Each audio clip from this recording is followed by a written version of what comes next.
Wanambunge hamjambo. Hamjambo tena. Bwana Spika, mimi nitaongelea kuhusu mada ya barabara ama infrastructure. Kusema ukweli, mimi ningeomba sisi watu ambao tunajiita wana Kenya, jaribu utembee. Huyu mtu mwenye ameleta hapa mada ya barabara, Bwana Mwambisi, yeye leo hii tunapoongea, kuna barabara ambao saa hii kule Taveta ikielekea Lasit, hiyo barabara inaelekea kumalizika. Barabara ambayo imekuwa imefungika kiuchumi, ambao saa hii hapa Mombasa kuna vitu ambazo zinatoka up country, zingekuwa zinatoka tu hapa na zimefika mahali hapa. Reroni Mau Summit Road, saa hii venye tunaongea contractor wako kwa barabara. We have 4 contractors on that road from Gilgil to Nakuru, Naivasha all the way to Reroni. Wako barabarani. This road is being done. You see? Mimi nashangaa kuna barabara hata ziko hapa nyuma, mheshimiwa. Ziko hapa nyuma. Go and see what is happening from Mtwapa to Kongowea. Juzi Kongowea. Take question. Mr. Speaker, Philip wanatuambia wako na contractor on the ground. Yeye ni nani ndani ya serikali? Bwana Speaker. Bwana Speaker. Another question. Information to. Okay, come on. Bwana Speaker, if you allow me. No. If you allow me. Order, Philip. Order, Philip.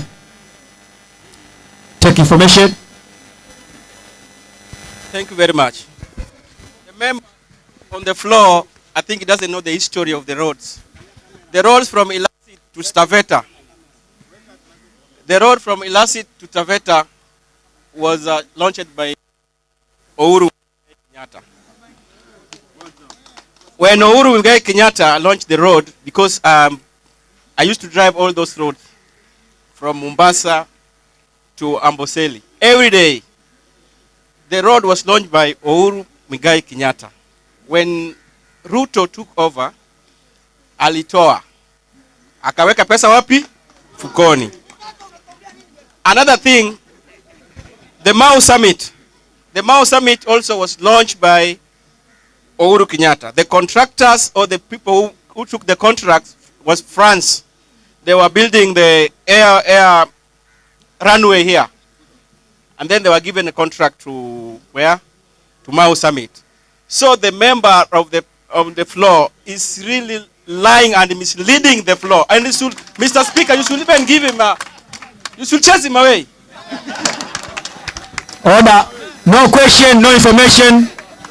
Proceed, Philip. Bwana Speaker, na wale wanabunge ambao mko hapa. It is so wrong for us to live with this kind in this country. Today, leo hii mbunge Taveta, Bwana Bwire, if you go to his Facebook page, he was celebrating that road the other day. Njia ambayo imeenda sasa imefika katikati ya Wamasai. When are we lying? Are we not living? If you call yourself a driver, I'm a driver, my friend. I use these roads. All the time I'm on the road. Tukiongea kuhusu barabara, tunaongea tukiwa na ushahidi. Huyu ndugu yangu hapa ni dereva. We have drivers that on the road ambao wana ushahidi wa kutosha ya kwamba kitu kinaitwa barabara Kenya hii kinafanyika. Ukiniambia kwamba Uhuru launched the road, no problem, he launched. The road of Taveta, wherever, na barabara zote zenye Uhuru Kenyatta launch, sio yeye anajenga, sio yeye alikuwa anajenga. This is an investment ambapo ilikuwa imewekwa katika Vision 2030. Even huyu akitoka, bado ni Vision 2030 itakuwa inaendelea ama iwe imeisha. So no one can take a credit of the roads as himself. Mimi naomba kumalizia hapo Bwana Speaker. The roads are being done na hii kitu ni 2 term. Hii ni 2 term. Haina shortcut.